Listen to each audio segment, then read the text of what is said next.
Good morning, everyone. Thanks so much for joining us. So there might be some folks logging in, but we're going to go ahead and get started. So my name is Cody Bloomfield, and I am the Summer Nutrition Specialist at Hunger Solutions New York. I'm very excited to be with you today to talk about Summer EBT. This will be the second year that New York is participating in the program, and we're really grateful that you're joining us today to hear about what this program will look like in 2025. I'm joined today by my colleagues Krista Hestorfer and Jessica Pino Goodspeed at Hunger Solutions New York, as well as our partners at No Kid Hungry New York, including Liz Lucas. Our statewide organizations work to strengthen access to federal nutrition programs, including summer nutrition programs for kids. And of course, we are delighted to be joined by some of the folks who are working on this program in New York as we speak, including Sherry Tomasky, SNAP Bureau Chief at the Office of Temporary and Disability Assistance, or OTDA. I want to take a moment just to thank Sherry and the whole Summer EBT team for all of their work to make this program happen in New York. We so appreciate their efforts and their collaboration. We're grateful that they have made time today to share some important information with us so that we can do our part to make sure Summer EBT reaches as many eligible children as possible. We will be recording this presentation, and all registrants will receive the recording and slide deck after the call. So you'll be able to access any resources linked on the slides and share this presentation with any colleagues who couldn't make it today. We'll spend most of our time hearing from Sherry and the team at OTDA about what Summer EBT will look like in 2025 and what we can do to help. Afterwards, we'll have some time for Q&A, so please just add your questions to the chat throughout the presentation and we'll address them at the end. I also want to thank everyone who shared questions in advance through the registration link. These were shared with OTDA prior to the webinar, so you will likely see these answered peppered throughout the presentation. So at this time, I will hand it over to Sherry. Great. Thank you so much. And good morning, everyone. I'm Sherry Tomasky. I am a bureau chief with the SNAP Bureau at the Office of Temporary and Disability Assistance. And we are the state agency responsible for administering the Summer EBT program in New York State, along with support and cooperation from the New York State Education Department, as well as the New York State Department of Health and the Office of Children and Family Services. So it really is a collaborative effort, but we are the lead agency, and we're happy today to be here with you to talk to you about the 2025 Summer EBT program and a lot of specifics about how the program will roll out this year. We are here, in the first half of June, and we expect the program to really take off over the next couple of weeks. And we're excited to share a lot of those details with you today. Joining me is Paul Sandak, who is one of our project coordinators on the Summer EBT program, as well as Mia Morrow, who is also a project coordinator, and Emily Marr, who is the bureau chief over Summer EBT here in New York State. And with that, I would like to introduce our other colleague with us today, Angela Donnelly. Angela is our outreach coordinator and will be responsible for most of today's presentation, and will be able to provide you a very comprehensive overview of our program. We will have the ability to answer questions in the chat. Mia will be handling most of that. So feel free to put a question in the chat during the presentation if you think of something that you'd like to clarify, but we'll also be taking time at the end to answer questions in real time if there's something that we didn't get to or that you'd like to have explained in a little bit more detail. And as Cody said, we'll record today's session so that you can have it available to you for replay after today. So with that, I'd like to turn it over to my colleague, Angela, for our presentation. Hello, everyone. My name, as Sherry mentioned, is Angela Donnelly, and so I will be presenting Summer EBT 2025 to you today. So we'll start out with, what is Summer EBT? The purpose of the program is to supplement the loss of free school meals that these children would have received during the academic year. We know that during the summer months, a lot of children do go without access to those healthy meals. Summer EBT is designed to provide these families with financial resources that they can use to help purchase healthy foods at grocery stores, farmers markets, and other EBT participating retailers during the summer months. The federal government approved a fixed amount of funding for the National Summer EBT program. This amounted to a nationwide even distribution of $40 per month for the 3 months of summer equaling $120 per eligible child. In New York, we are issuing these funds in a lump sum. So this is a one-time benefit to be issued during the summer. We will talk more about issuance timing a little later on in the presentation. In 2024, the first year of Summer EBT, over 2 million children were issued benefits, and most of them were automatically enrolled through Streamline certification. We expect there to be a similar caseload for 2025. I will go into more detail on that process as well. Benefits for Summer EBT 2025 will begin to be issued on June 18th and will continue on a rolling basis throughout the summer. I will go into more detail on benefit issuance a little later on. Let's talk a little bit about eligibility. First of all, the period of eligibility for 2025 is defined as July 1st, 2024 to September 4th, 2025. So a child can be determined eligible at any point during that time period to receive the 2025 benefit. There are two categories of eligibility for Summer EBT: those that are automatically enrolled through Streamline certification and those who need to apply. Those who are automatically enrolled will also be issued benefits automatically and does not require any action by the family to receive their benefit. To be Streamline certified, the child must participate in SNAP, temporary assistance, or Medicaid, or be directly certified for free and reduced price meals by their school. We will go into more detail on this criteria in just a moment. In 2024, there were over 2 million children who received their benefit this way. The other group are children who will need to complete an application to determine eligibility. To be eligible, these children have to meet two criteria. First is that they attend a school that participates in the National School Lunch Program, and second is that their household income is at or below 185% of the federal poverty level. We will go into detail on this on the next slide. This is the same income limit that is used to determine eligibility for free and reduced price lunch at schools. In 2024, about 4,000 children received their benefit this way. We definitely want more children who are only eligible through the application to apply this year. Those who are not automatically enrolled through Streamline certification must apply, and their application must be determined eligible for them to receive the benefit. It is important to note that if a child attends a school that participates in the Community Eligibility Provision, a CEP school, which provides free meals to all students, that alone does not qualify them for Summer EBT. Summer EBT requires an individual eligibility determination to qualify for the benefit.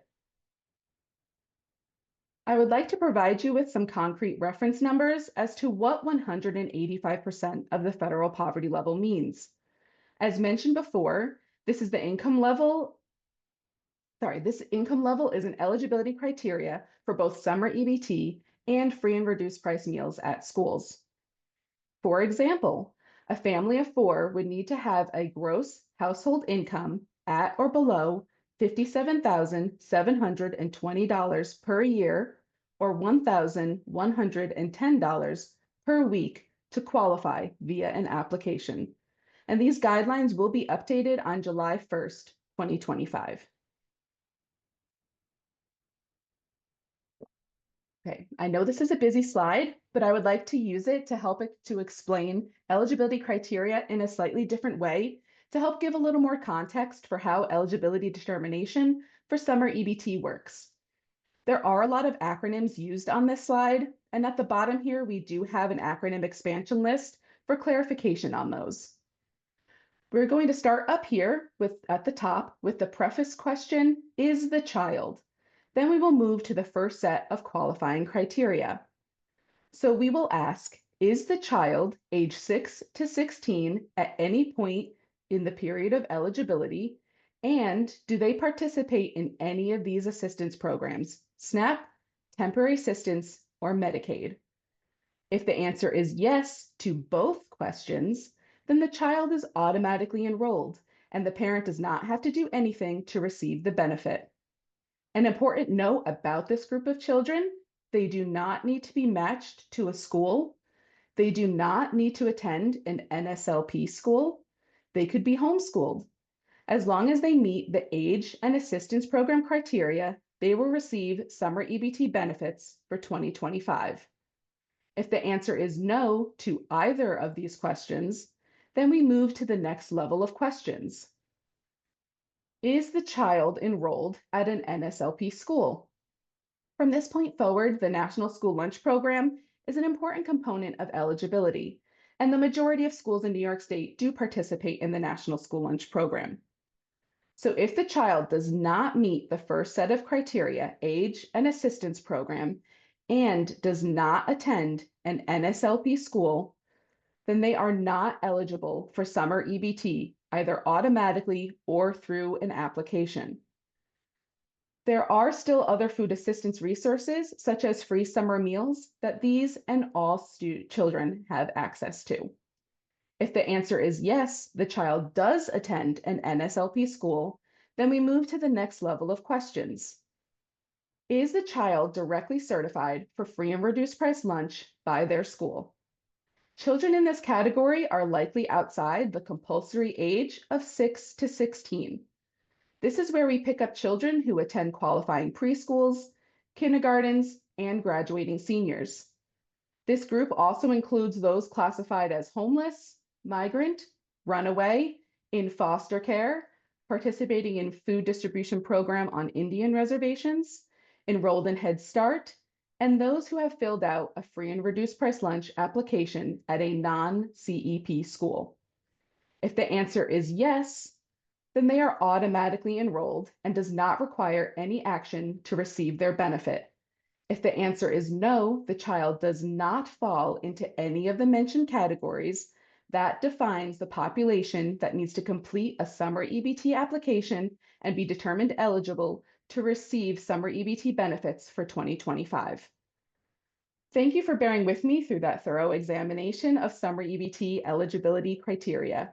I hope this has helped you understand who is automatically enrolled, who needs to apply, and who is not eligible for summer EBT.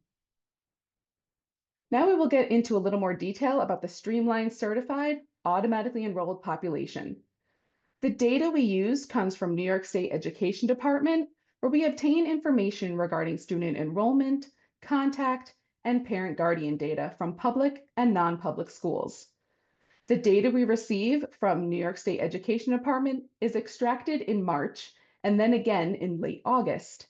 It is best for schools to ensure that the information in SERS database is most current for each student, especially their free and reduced price lunch indicator or FERPL indicator, by the beginning of February to ensure the most accurate summer EBT eligibility determinations. We also receive data from New York State Department of Health for Medicaid enrollment information for those children aged 6 to 16 during the period of eligibility I mentioned earlier, July 1st, 2024 to September 4th, 2025, as well as SNAP and temporary assistance data for the same qualifying age and time period. Students obtained through this data collection who meet the eligibility criteria we went over are automatically enrolled in summer EBT and will be issued a benefit. All Streamline certified students will receive a letter notifying them of their eligibility and how they will receive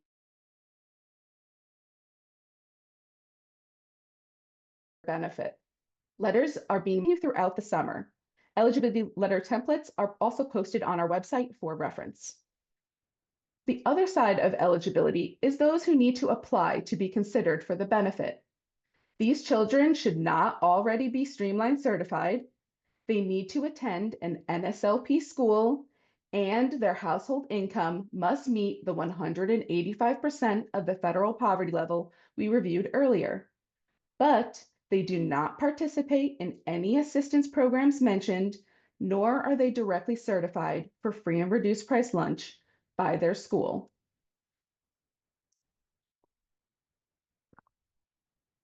The application is available through an online and mobile-friendly portal. It is available year-round. The online application is available in English and Spanish. Paper applications are also available in 11 additional languages, Arabic, Bengali, Chinese, French, Haitian Creole, Italian, Korean, Polish, Russian, Urdu, and Yiddish. Families can download and print or have an application mailed to them from the Summer EBT helpline.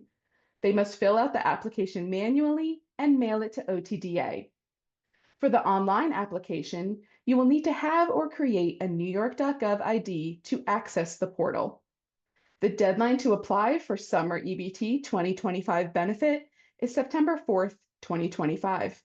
Any applications submitted or postmarked after that deadline will be considered for the following year's program, Summer 2026. But those who applied between July 1st and September 4th of 2025 will actually be considered for both Summer EBT 2025 and 2026 because those periods of eligibility overlap for those two program years. And schools have a unique access to the population that needs to apply. If a child is marked with a free and reduced price lunch no or FERPL N, and they may meet the income guidelines, that is who would need to apply for Summer EBT.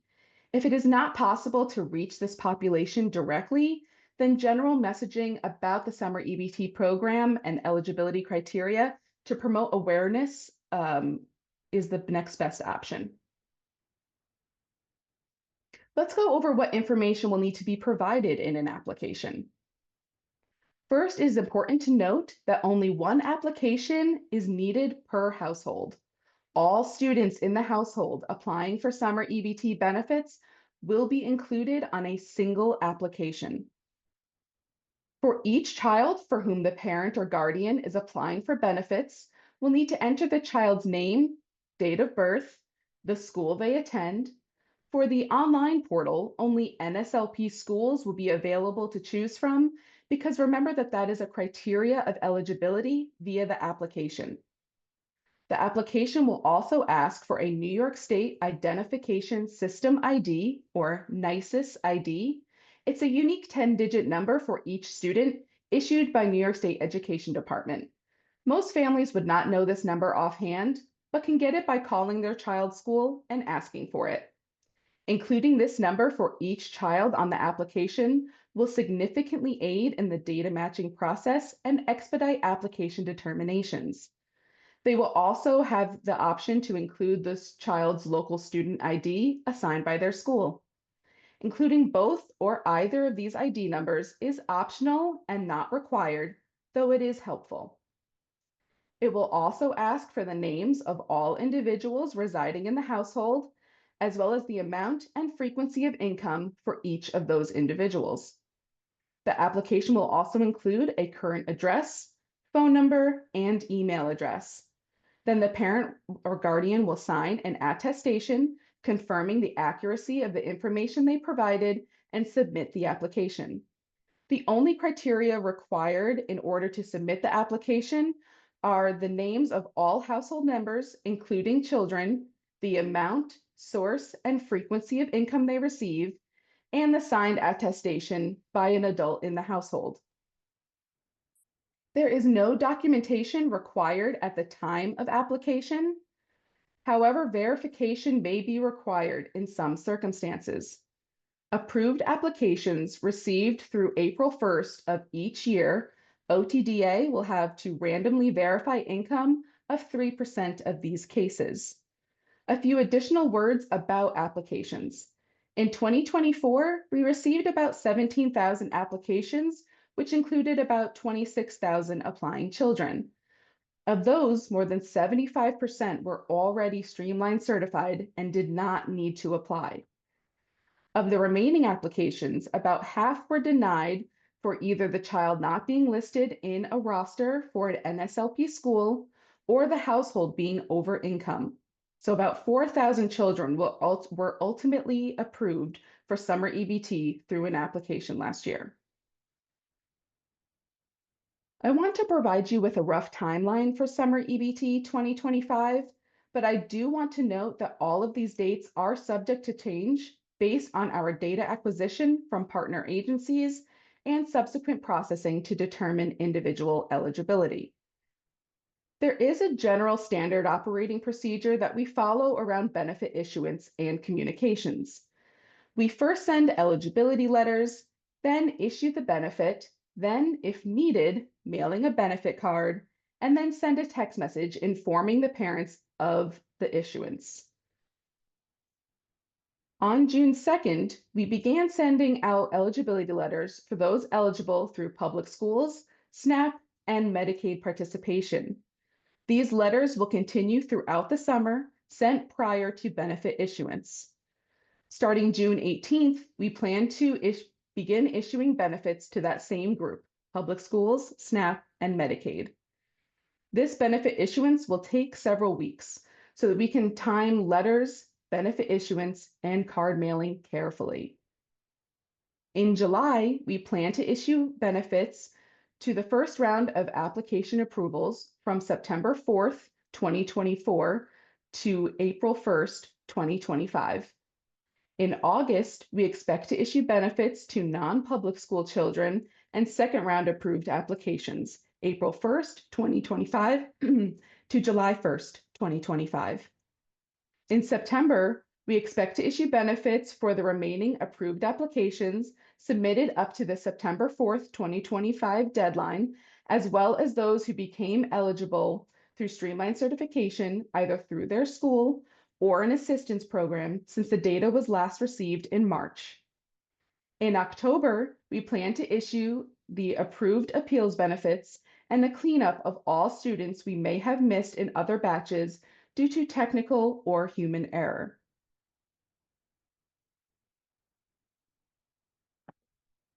The eligibility letters I mentioned earlier will contain information about the program and the specific method of payment for the benefit, whether the child will receive their benefit on an existing or new Summer EBT card. It also reminds those who are automatically enrolled that they do not need to apply to receive the benefit. The only thing they may need to do is update a mailing address. Say if the eligibility letter was forwarded to their current address, they would need to update their address with OTDA through the Summer EBT helpline, as the benefit cards are not able to be forwarded. It is also important to note that in order for a parent to update their address in our system and receive a replacement card, a benefit must be issued to their child's account. We will need to remind families that the U.S. Postal Service does take time to deliver these letters and the subsequent cards. This can be anywhere from 1 to 6 weeks. I want to note that those who submit an application will be sent an eligibility letter if their application is approved and a denial notice if it is denied. We will also reinforce our communications with households using text messages and emails where we have valid contact information. We will inform them that their eligibility letter has been sent, when their benefits have been issued, and a reminder to use their benefits before they expire. OTDA does use a mass texting and emailing service. This is the short code for the text messages and the sender information for our email communications. We want to provide these so that families know that these messages are valid, not spam, and indeed from OTDA about a real benefit. Now we can get into the benefit and payment method. Every enrolled child will have their own Summer EBT card. Say there are 4 children in the household. Each of the 4 will have their own card in their name. This is what the Summer EBT card looks like. All cards will have an ID number in the upper left corner. The ID number will have an I in the first or second position. This will be an easy way to distinguish a Summer EBT card from a Medicaid card, which also looks the same. The date of birth for all Summer EBT cards will be the generic January 1st, 1900. This generic date is used for security purposes. The child's date of birth is used when activating the card, so it is not printed on the card for protection purposes. As I mentioned earlier, the eligibility letter will let the household know how the child will receive their benefit. If the household used any of their 2024 benefit, their summer 2025 benefit will be loaded onto their existing card, and they will not be mailed a new card. This card will turn into the family's permanent Summer EBT card. These are cards that the family already has and knows how to use. If the child is new to the program or did not use any of their 2024 benefit, they will be mailed a new benefit card for 2025. It is important to note that Summer EBT benefits will not be loaded onto a household SNAP card. Remember that each child has a card issued in their name so that the benefit can stay with the child even if they live in more than one household. If a household no longer has their Summer EBT card and they received a letter stating that their 2025 benefit will be issued to an existing card, within the eligibility letter, there is information on how to order a replacement card. There is also card activation information for when they receive a new card. These instructions are available on our website as well. It is very important that these Summer EBT cards be kept in a safe place for future benefits. Having an existing card ensures that the family will have access to the benefit immediately after it is issued, which is the best case scenario. Summer EBT benefits work the same way as SNAP benefits. They can be used at grocery stores, farmers markets, and any retailer that accepts EBT. Unfortunately, Summer EBT benefits cannot be replaced if stolen, so it is important that families know how to protect their benefits. Which leads me right into our next section, benefit protection. The best way for a family to monitor and protect their EBT benefits is to create an EBT Edge account. This is available online and also as a free mobile app through Google Play or Apple App Stores. Using EBT Edge, a family can monitor their benefit issuance, review their transaction history, update their PIN, and freeze their card. Freezing the card between uses inhibits unauthorized use of the EBT card, even if the card number has been compromised. So we recommend freezing the card when not in use, and even after the benefit has been used in full. We recommend changing the PIN whenever the card is unfrozen or re-enabled. These protection protocols are suggested for both Summer EBT and SNAP benefits. An EBT Edge account can have multiple cards under a single account, so all children in the household Summer EBT cards and the family SNAP card benefits can be monitored with ease in a single application. We have more information regarding EBT benefit protection available on our website. This is a very important component of Summer EBT. Because these benefits are intended to be used during the summer months, the benefits are only valid for about 4 months or 122 days. This benefit availability time clock starts the day the benefits are issued to the card and they expire at 12 midnight on the 122nd day. At that point, all unused funds are removed from the card and cannot be restored. Therefore, the last full day to use the benefit is the 121st day. It is important to use the benefit soon after it is received.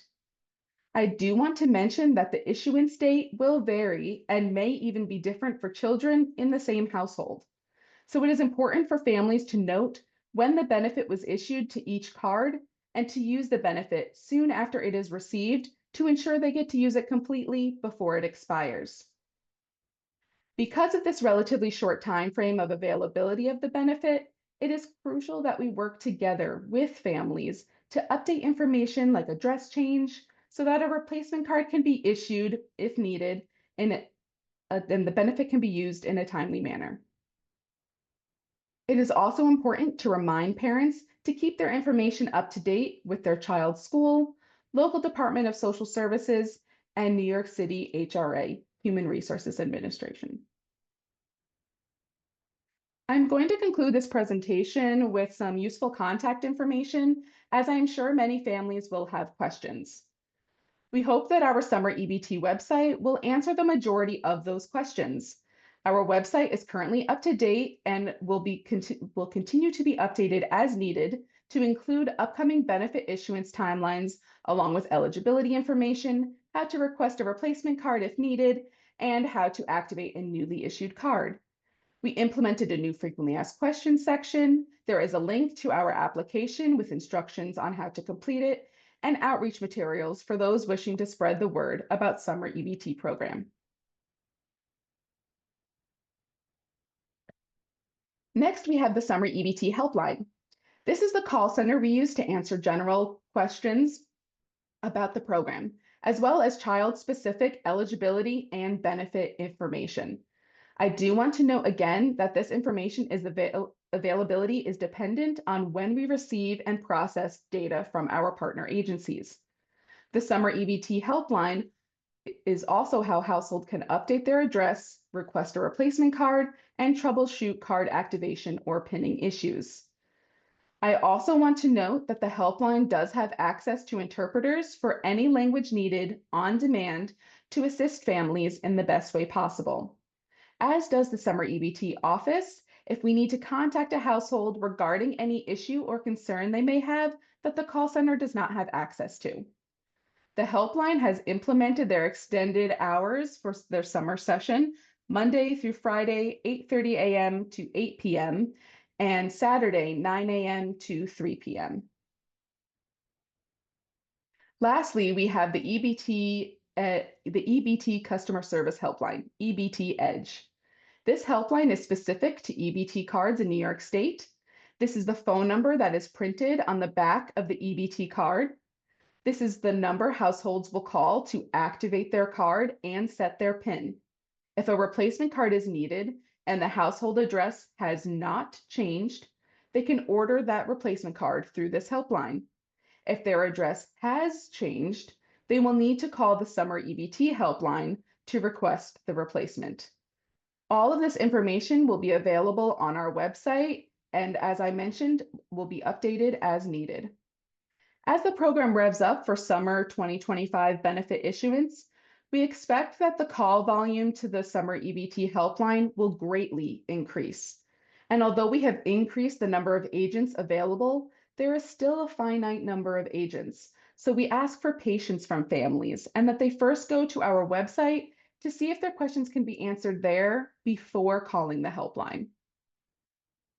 I want to share with you some of the outreach materials that we have available, including a flyer that contains general information about Summer EBT availability in 13 languages. There are also newsletters, a short and a long version, social media images and text options. These can all be found at the link provided. This page is located on our website under the Information for Schools and Providers tab. Our messaging goal is to raise awareness about the program, explain eligibility criteria, and make sure participants are aware of the 4-month or 122-day benefit life cycle. We do also have some questions and answers that we received that you submitted prior to the webinar, which we very much appreciate. I would like to go over a few of those with you. Can teens have their own EBT accounts? Yes, the EBT benefit is issued in the child's name. They can also create their own EBT Edge account as long as they have their card information. How is Summer EBT used at farmers markets? So Summer EBT benefits can be used anywhere that SNAP benefits are used. Many farmers markets do participate in that. I do have the link available here for SNAP to Market for more information regarding that. How do we report students who attend part of the school year? As long as they attend an NSLP school and meet the financial guidelines, or if they are a program participant, they meet that criteria at any point during the period of eligibility, July 1st, 2024 to September 4th, 2025, they are eligible for Summer EBT 2025. What's the scope in which agencies can assist parents with Summer EBT? Ensuring that parents keep their information, such as parent guardian, name, and contact information, the mailing address up to date with their child's school and their local Department of Social Services or New York City HRA, and you can help them with completing applications if necessary, or signing up for EBT Edge. I apologize if you could hear that phone call. What role do schools have? So schools have a similar role, keeping the student data up to date, including parent and guardian information, contact, mailing address, keeping the information up to date in SIRS database, as well as providing the nicest ID when asked for by a parent. Are children in pre-K eligible? So if the child attends a preschool that participates in the National School Lunch Program and is directly certified for free and reduced price meals, they will receive summer EBT benefits automatically. If the child has not been directly certified for free meals by their school, they may apply as long as they meet the eligibility criteria for the application. The issue lies in that a lot of pre-3 and pre-4 programs are located within a school building, but they may be operated by another facility. So if you are unsure if your preschool is an NSLP participant, please check with the school program director. Should families be encouraged to fill out an application? If they know that they are only eligible through an application, then yes, absolutely. If not, then they should wait for a letter or text message until about August 1st. That's when most of them should be out. If they do not receive anything by then, they should call the Summer EBT helpline to find out if they need to apply. What training education is provided to local departments of social services? So we do send out a quick facts reference guide and a general information memo to DSS offices so that they are aware of the program and its operational time frame. Although local departments of social services have no role in summer EBT except for keeping their client data up to date, including contact information and mailing address. At this point, that concludes the presentation. I would love to open it up to some Q&A. Thank you so much, Angela, for all that you shared today. Really appreciate your time. I know that Mia's been handling a lot of the answers in the chat. Thank you so much, Mia. I really appreciate that. And while we're waiting on more questions to come through, I just will quickly share that we are very excited about the opportunity to cross-promote summer EBT and summer meals together. These two programs are intended to work together over the summer months to help kids access greater nutrition security. So in the chat, I'm going to plug in Hunger Solution New York's outreach materials, which feature language on both of the programs.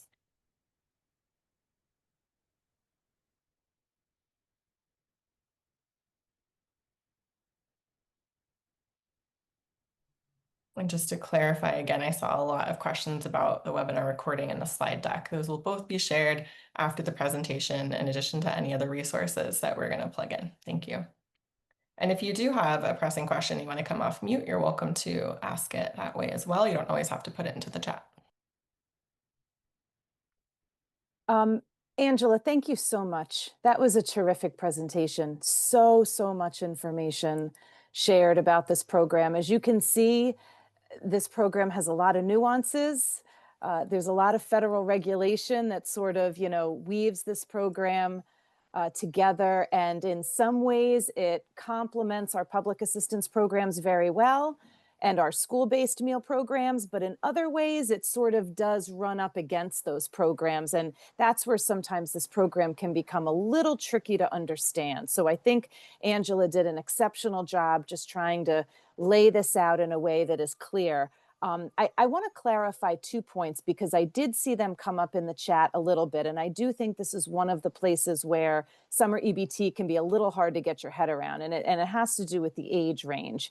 The age range is important because it's a way to pay benefits to more kids than just those who are enrolled in school. But it's not meant to be limiting at all. And that's just a concept I want you all to understand. So age 6 to 16 means that we can take a list of children enrolled in Medicaid and SNAP.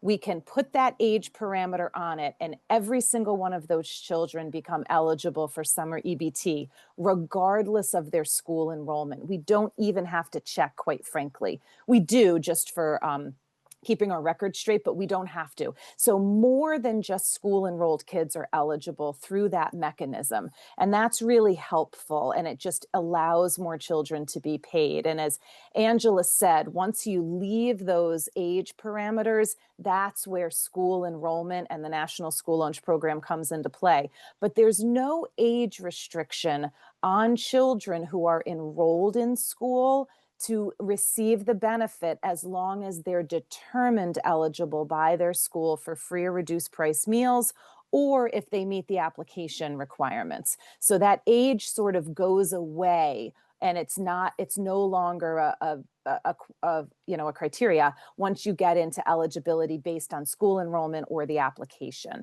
So children that are 4, 5, 17, 18, all are eligible as long as they come in through that door of their school enrollment or eligible application.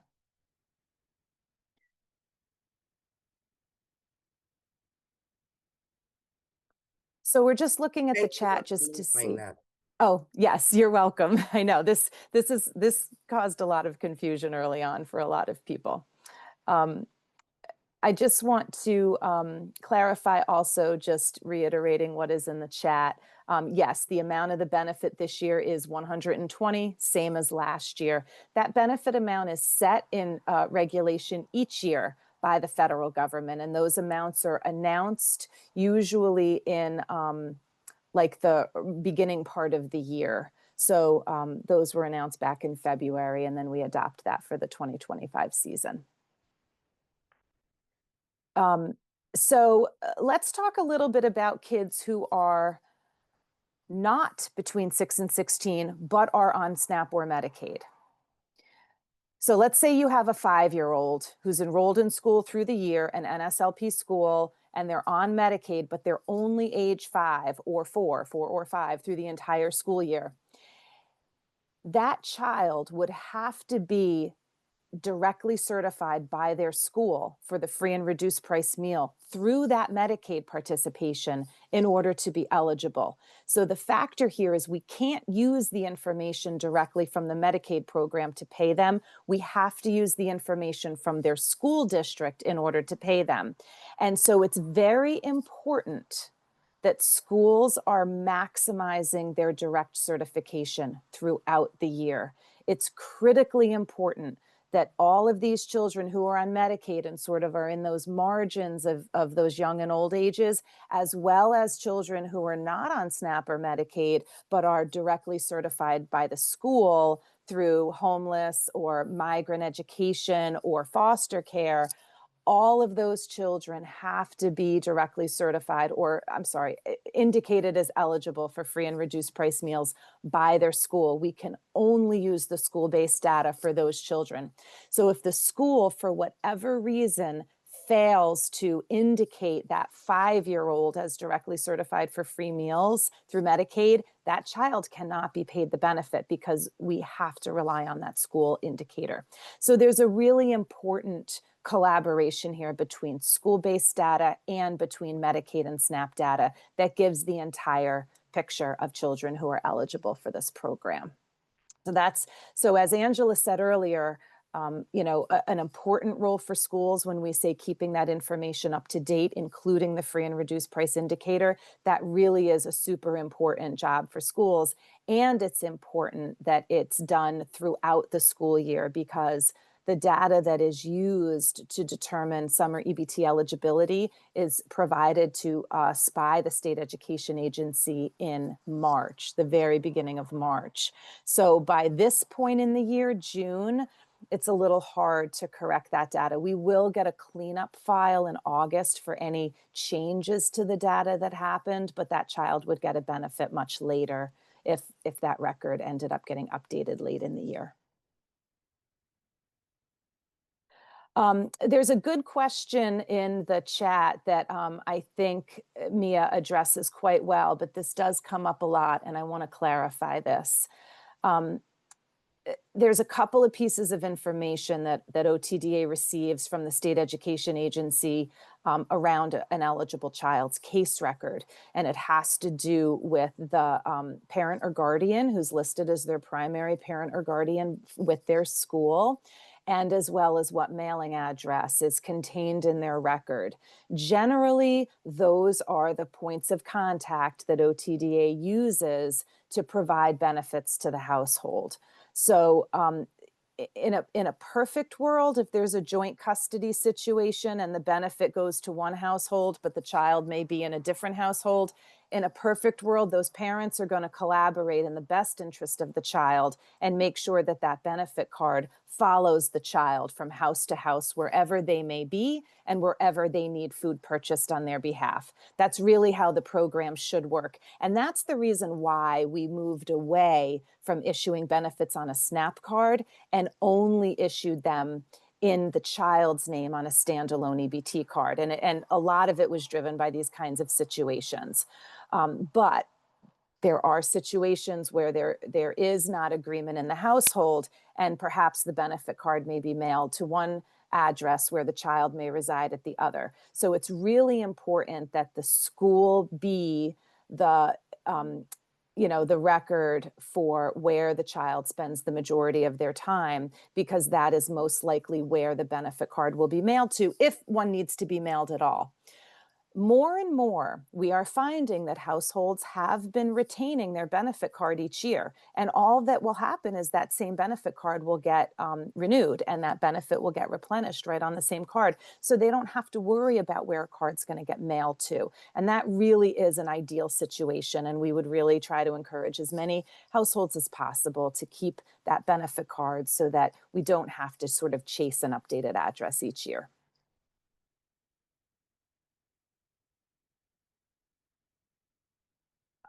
There was one other question. Oh, this has come up a couple of times about sort of how to know who is an NSLP school and who isn't. There is no public list. State Ed does not publicly make available a list of National School Lunch Program participating schools.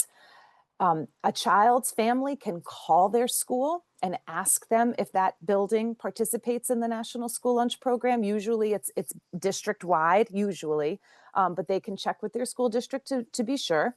I will tell you that the vast majority of schools in New York State do participate in the National School Lunch Program. And over the last 2 years, we've seen many of those that weren't come into the program because it allowed many more schools to provide universal meals to their students over the past 2 years. Now, we don't really want to get into the new universal school meal program today because that's for the next school year and it will affect our 2026 benefit year. But I will just preview to say that probably even more non-NSLP schools will come into NSLP as a way to, more effectively participate in the new universal school meal program. So we expect that there's going to be very, very few students who are not in an NSLP school. What we found with the application more often than not is that we couldn't find the child enrolled in a school, period, in order to approve their application. We did find students who applied who were clearly enrolled in a non-NSLP school and they had to be denied. But more often than not, what we found was that families that just weren't enrolled in a school, period, were applying and they're just not eligible through an application.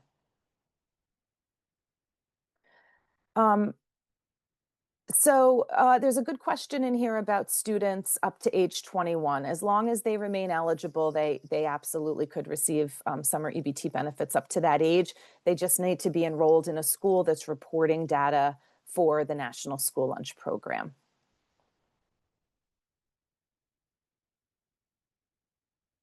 I'll just go back to this question in the chat about universal pre-K and 3- and 4-year-old programs.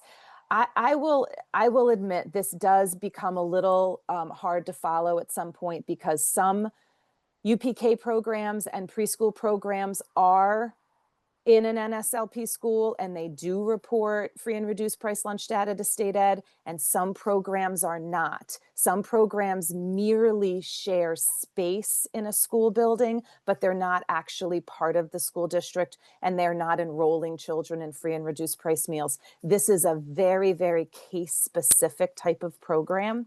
And so whether that child's pre-K participates or not, there's really nothing that we can say that will tell you, across the board, yes or no. It really is very specific to that program. If they are part of an NSLP school and they are directly certifying those 3 and 4-year-olds for free and reduced price school meals, that data will get reported in to state ed, and those children will be automatically enrolled in the program. So that is definitely true. And if there is a question, that child's family can call the Summer EBT helpline, and if we have data for them, we should be able to tell them.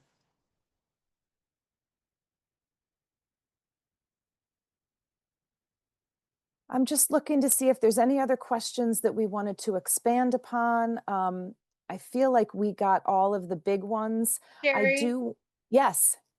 I think there's one. What if a student is an extended benefit child and is not the exact person with the SNAP Medicaid case? Okay. I think there's 2 questions in there. So let me address the first one. Thank you, Mia. The first one is extension of eligibility. That is not an eligibility criteria for summer EBT. If the only way that the child came in to free and reduced price meals for the school year is through extension of eligibility, they will not be eligible for summer EBT.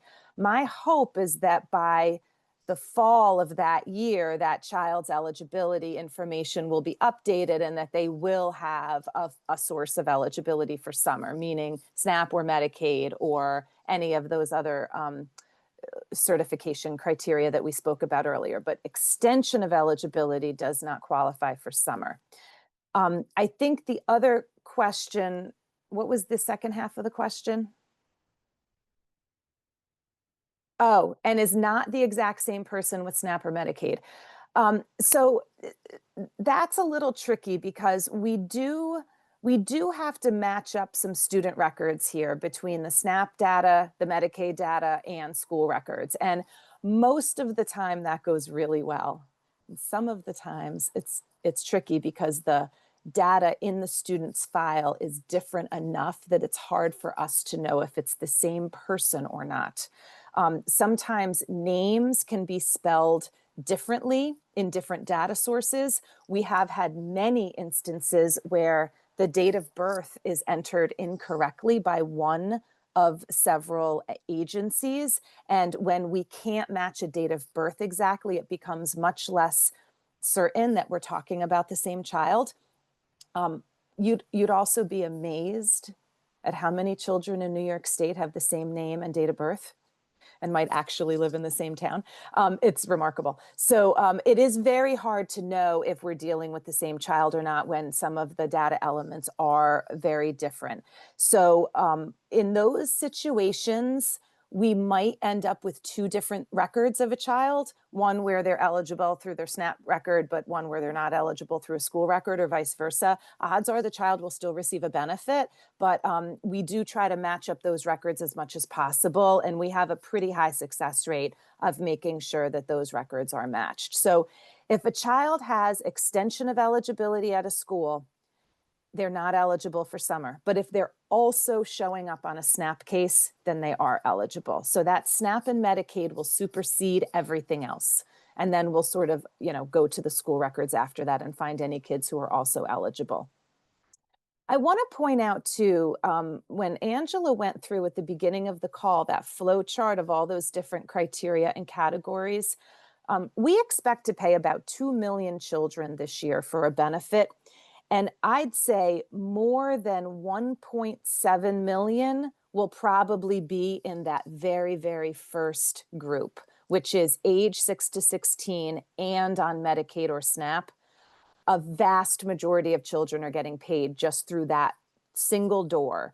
And then we'll pull in a couple 100,000 kids from all of these other data sources that we receive from state ed and through cleanup files and through an application. But just know that the vast majority of children are identified through their SNAP or Medicaid record and through that compulsory age.